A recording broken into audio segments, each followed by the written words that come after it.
जय जगन्नाथ बंधुगण, आपण मानंकु मोर एई चैनल को स्वागत। आज हेउछि 26 जून 2024 बुधवार। बंधुगण, जदि आपणकर बहुत वर्षर किछि मनस्कामना रही जहाँ आपणकर पूरा होई पारु नाही, जदि आपणकर किछि इच्छा अधूरा रही जाइछि किंबा आपणकर परिवार बहुत अधिक असुविधारे बहुत अधिक चिंतारे रहउछंती, तेबे एही भिडियोटी केवल आपणक पई। केवल बुधवार राति रे 2टी दीप आपणक घरे जलाइबार अछि, जहाँ द्वारा आपणक परिवारर खुशी रहिबा सहित जहाँ भी किछि आपणकर मनस्कामना अछि ताहा मध्य आपणकर पूरा होइजिवो। तेबे आपण सेही 2टी दीप केउंठारे जलाइबे ताहा जानिबा पई आपणको भिडियोटी शेष पर्यंत बहुत ध्यानर सहित संपूर्ण देखिबाक अछि। प्रथम उपायटी को करिबा पई आपणको 2टी दीप नेबार अछि। आउ एही 2टी दीप लगाइबार विधि अलगा अलगा रही अछि। आपण प्रथमे गोटिए दीप नेबे एवं सेथिरे घी भर्ती करदेवे। आउ सही दीपरे लंबा बलिताटिए देवे। ताहा परे आपण सही दीप एवं हाथिरे अल्प चाउल नहीं आपणको घर पाखरे थिबा कौनसी एक बेलगछ निकटकू जिवे।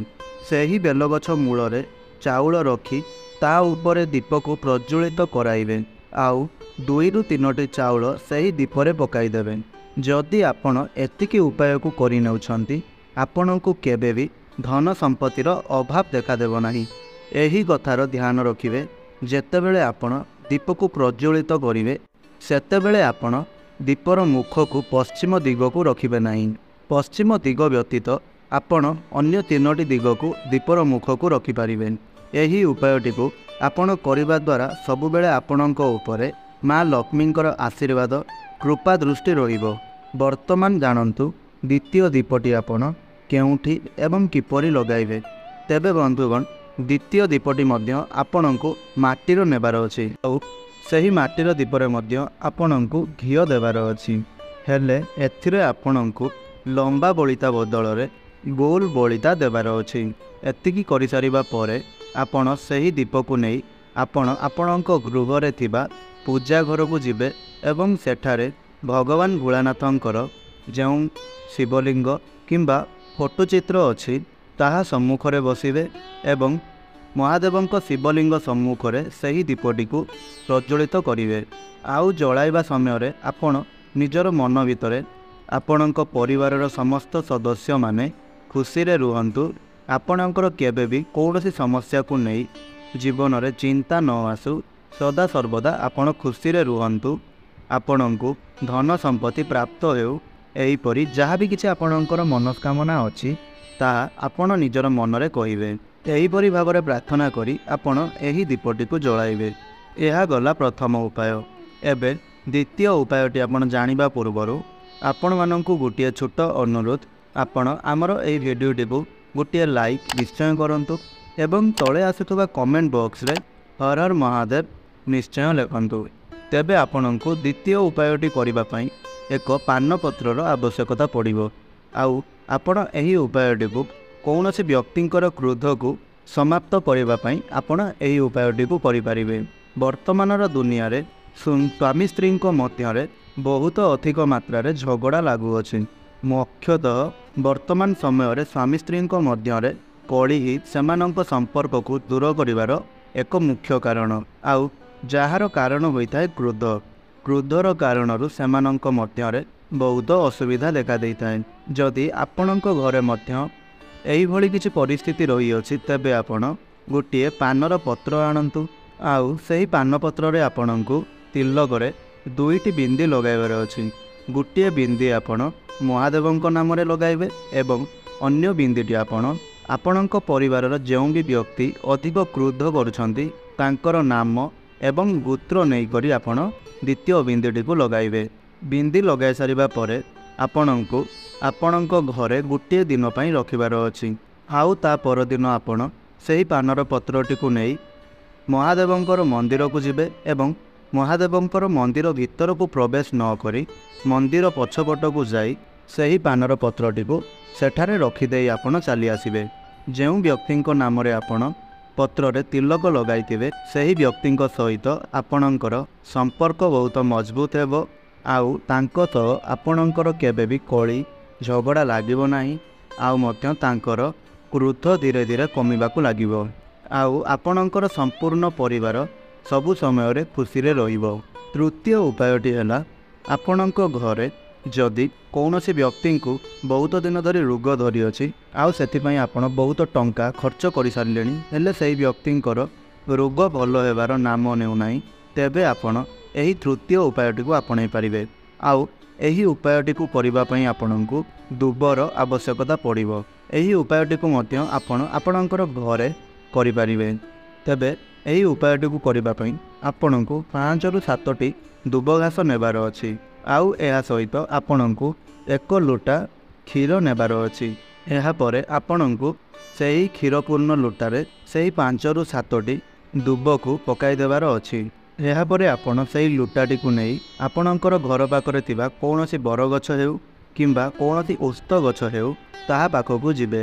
ଆଉ ସେଠାରେ ଆପଣଙ୍କର ଯେଉଁ ବି ବ୍ୟକ୍ତି ରୋଗାଗ୍ରସ୍ତ ଅଛନ୍ତି ସେହି ବ୍ୟକ୍ତିଙ୍କର ନାମ ଏବଂ ଗୋତ୍ର କହିକରି ସନ୍ଧ୍ୟା ସମୟରେ ସେହି କ୍ଷୀରକୁ ଆପଣ ସେହି ଗଛ ମୂଳରେ ଯଦି ଆପଣ ଅର୍ପଣ କରିଦେଉଛନ୍ତି, ତେବେ ଯେଉଁ ବି ବ୍ୟକ୍ତି ଆପଣଙ୍କର ବହୁତ ଦିନ ଧରି ରୋଗାଗ୍ରସ୍ତ ଅଛନ୍ତି ସେହି ବ୍ୟକ୍ତିଙ୍କର ରୋଗ ସବୁଦିନ ପାଇଁ ସମାପ୍ତ ହୋଇଯିବ। ଆଉ ଆପଣଙ୍କୁ ଏହି ଉପାୟଟିକୁ ସବୁବେଳେ କରିବାକୁ ଆବଶ୍ୟକତା ନାହିଁ।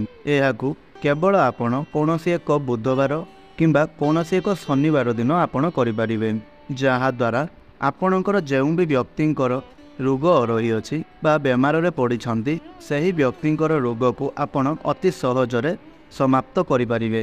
ଏହି ଉପାୟଟିକୁ କରିବା ପରେ ଆପଣ କାହାକୁ ବି ଏହି ଉପାୟ ସମ୍ପର୍କରେ କହିବେ ନାହିଁ।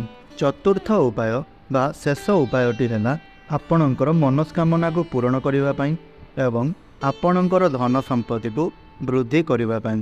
ଆପଣଙ୍କୁ ଆରମ୍ଭରୁ କହି ରଖୁଛୁ ଯେ ଆପଣଙ୍କୁ ଏହି ଉପାୟଟି କରିବାକୁ ହେଲେ ଗୋଟିଏ ଲୋଟାରେ ଆପଣଙ୍କୁ 10 ଥର ଜଳ ଚଢ଼ାଇବା ପାଇଁ ପଡ଼ିବ। ସେଥିପାଇଁ ଆପଣଙ୍କୁ ନେବାକୁ ପଡ଼ିବ 1 ବେଲପତ୍ର।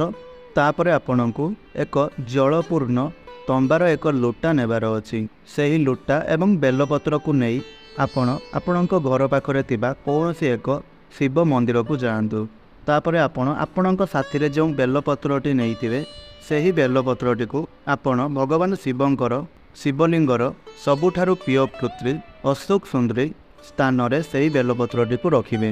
ଆଉ ବେଲପତ୍ରଟିକୁ ଆପଣ ରଖିବା ସମୟରେ ଆପଣଙ୍କ ଜୀବନରେ ଯାହା ବି କିଛି ମନସ୍କାମନା ରହିଛି, ଯାହା ବି କିଛି ଆପଣଙ୍କର ମନୋବାଞ୍ଛା ରହିଅଛି, ତାହା ସବୁ ଆପଣ ସେହି ସମୟରେ ନିଜ ମନରେ କହିବେ ବା ଆପଣ ନିଜ ମନରେ ସେହି ସବୁକୁ ସ୍ମରଣ କରିବେ। ଏହା ସହିତ ଆପଣଙ୍କର ଯଦି କିଛି ଅସୁବିଧା ମଧ୍ୟ ଥାଏ ଆପଣ ତାହା ମଧ୍ୟ ନିଜ ମନରେ ସ୍ମରଣ କରିପାରିବେ। ଅନେକ ଲୋକମାନେ ଏପରି ଭାବନ୍ତି ଯେ ସେମାନଙ୍କ ଜୀବନରେ କେବଳ କଷ୍ଟ ସେମାନଙ୍କର ମନସ୍କାମନାକୁ ମନୋବାଞ୍ଛାକୁ ପୂରଣ କରିବାକୁ ନେଇ ରହିଅଛି।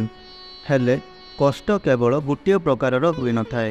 କୌଣସି ବ୍ୟକ୍ତିଙ୍କୁ ଧନକୁ ନେଇ ତା'ର ଜୀବନରେ କଷ୍ଟ ଥାଏ, କୌଣସି ବ୍ୟକ୍ତିଙ୍କୁ ବେପାରକୁ ନେଇ ତା ଜୀବନରେ କଷ୍ଟ ରହିଥାଏ, ଆଉ କେଉଁ ବ୍ୟକ୍ତିମାନେ ନିଜର ପିଲାମାନଙ୍କୁ ନେଇ ଚିନ୍ତିତରେ ଥାଆନ୍ତି। କୌଣସି ସ୍ତ୍ରୀ ତା'ର ସ୍ୱାମୀକୁ ନେଇ ମଧ୍ୟ ଚିନ୍ତାରେ ରହିଥାଏ। ଏହିଭଳି କଷ୍ଟ ଗୁଡ଼ିକ ମଧ୍ୟ ଆପଣ ଆପଣଙ୍କର ଧ୍ୟାନରେ ନେଇକରି ସେହି ବେଲପତ୍ର ଉପରେ ଆପଣଙ୍କୁ ଜଳ ଚଢ଼ାଇବାର ଅଛି। ଯେଉଁ ଜଳ ଆପଣଙ୍କ ପାଖରେ ଅଛି ତାକୁ ଆପଣ 7 ଥର କରି ଚଢ଼ାଇବାକୁ ପଡ଼ିବ। ଅଳ୍ପ ଅଳ୍ପ କରିକି ତାକୁ ଆପଣ ଶିବଲିଙ୍ଗର 7 ଥର ଚଢ଼ାଇବାକୁ ପଡ଼ିବ। ଆଉ ସେହି ଜଳକୁ ଆପଣଙ୍କୁ ସେହି ବେଲପତ୍ର ଉପରେ ହିଁ ସମର୍ପଣ କରିବାକୁ ପଡ଼ିବ। 7 ଥର ଜଳ ଚଢ଼ାଇ ସାରିବା ପରେ ଅଳ୍ପ କିଛି ଜଳ ଆପଣଙ୍କୁ ସେହି କଳସରେ ବଞ୍ଚାଇ ରଖିବାକୁ ପଡ଼ିବ। ଆଉ ଯେଉଁ ଜଳକୁ ଆପଣ ବଞ୍ଚାଇ ରଖିଲେ ତାକୁ 3 ଥର କରି ଆପଣ ଶିବଲିଙ୍ଗର ଉପରି ଭାଗରେ ଅର୍ପଣ କରିବେ। ଯେଉଁ ବି ବ୍ୟକ୍ତି ଏହି ଉପାୟକୁ ସମ୍ପୂର୍ଣ୍ଣ ନିୟମ ଏବଂ ତା'ର ବିଧିବିଧାନ ଅନୁସାରେ ଏହାକୁ କରି ନେଇଥାଏ ତା ଜୀବନରେ ଥିବା ସମସ୍ତ ସମସ୍ୟା ସମସ୍ତ ମନସ୍କାମନା ଗୁଡ଼ିକ ନିଶ୍ଚୟ ଭାବରେ ପୂରଣ ହୋଇଯାଇଥାଏ। ଏହି ଉପାୟଟିକୁ ଆପଣ ଚାହିଁଲେ କୌଣସି ଏକ ମନ୍ଦିରକୁ ଯାଇ କରିପାରିବେ କିମ୍ବା ଆପଣ ଏହି ଉପାୟଟିକୁ ଚାହିଁଲେ ଆପଣଙ୍କର ଘରେ ମଧ୍ୟ କରିପାରିବେ। ଆପଣଙ୍କୁ ଯେଉଁଠାରେ ସୁବିଧା ଆପଣ ସେହିଠାରେ କରିପାରିବେ। ହେଲେ ଏହି କଥାର ଧ୍ୟାନରେ ରଖିବେ ଯେ ଆପଣଙ୍କୁ ଏହି ଉପାୟଟି କରିବା ପାଇଁ କେବଳ ଆପଣଙ୍କୁ ସନ୍ଧ୍ୟା ସମୟରେ ହିଁ କରିବାକୁ ପଡ଼ିବ। ଏହି ଉପାୟଟିକୁ ଆପଣଙ୍କୁ ନିଶ୍ଚୟ କରିବାକୁ ପଡ଼ିବ। ତେବେ आशा करुँचे आपणको यही भिडियोटी संपूर्ण रूप से आपण मैंने बुझीपारे एवं आपणको यही भिडियोटी भल निश्चय लगी तेबे बंधुगण आपण मोर ये भिडियोटी को गोटे लाइक निश्चय करूँ एवं तले आसुवा कमेंट बॉक्स रे हर हर महादेव निश्चय लिखु आउ यही उपाय गुड़ी करने पर आपण को कौन तार फल प्राप्ति होउछि ताहा मध्य आपण परवर्ती समय रे आसी आमर कमेंट बॉक्स माध्यम जणाई पारिबे। तेबे जदि आपण प्रथम थर पई आमर एही भिडियोटी को देखुचंती एवं आगकू एही भली वीडियो प्रतिदिन देखिबा पई चाहुचंती तेबे आपण आमर एही चैनल टी को सब्सक्राइब करंतु एवं आमर एही चैनल सहित आपण जोड़ी हुई रुहंतु। धन्यवाद।